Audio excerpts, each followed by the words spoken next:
Hello there, friends. Carl Rabke here from Embodiment Matters, and I wanted to make a short video about our upcoming theme for our Embodiment Lab in March, which is Embodying Freedom, Mindfulness, Habits, and Freshness.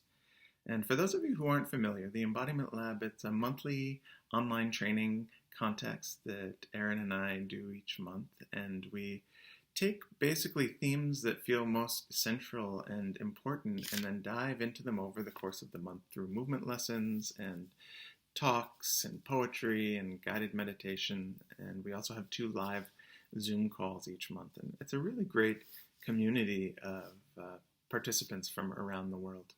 So this month's theme, Embodying Freedom, is like so central to our lives and our practice, and really looking at what does it mean to be free? And it's a word that is tossed around quite freely, but often we don't really get under to see how is it to function as a free person in your movement, in your speech, in your interaction with the world, and where are compulsions and habits and other conscious or unconscious rules coming in to limit our experience. And for both of us, in terms of our practice of meditation and practice of movement, there's a sense that there's a naturalness there that is intelligent and knowing.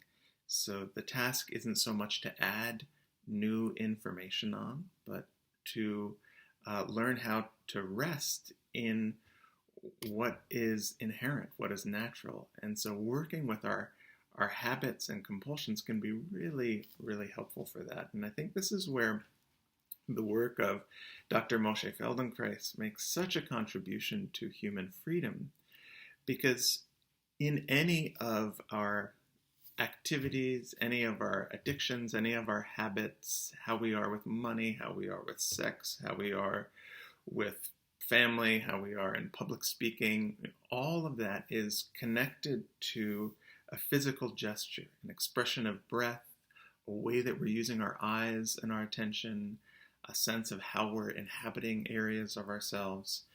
And when we start to change that infrastructure, then it ripples out to our whole matrix of habits and participation. And so, yeah, it'll be really exciting to dive into this theme. One way of looking at habits that can be fun is just to, if you take your hands and interlace your fingers together. And if you don't think about it, a lot of we'll just interlace a certain way, and it feels kind of like home in the interlaced hand. And then you move them over one finger, and something changes. Something might feel different in the contact of the hands against each other, or how your shoulders are, or your breathing. And this is just how our neurology works. There's a certain groove that is habitual, and unless there's some sort of intervention, we'll interlace our hands the same way 10,000 times without thinking about it, without this option. And so a lot of what we're doing in these Feldenkrais lessons is, it's not that this is bad or wrong or a problem or anything. It's just the degree to which it's a compulsion. It's just like, having your head forward is not a bad position. Many of us have a bias toward this in life with computers and how much of our life is happening here, rather than reaching for things. And again, there's no inherent problem with that. It's just the degree to which it's happening through compulsion and out of our awareness that we start to really limit ourselves. So we'll be doing a lot of great tinkering with our habits and exploring new opportunities for spontaneity and freedom. And there's a wonderful title of a book by Ruthie Alon that we love called Mindful Spontaneity.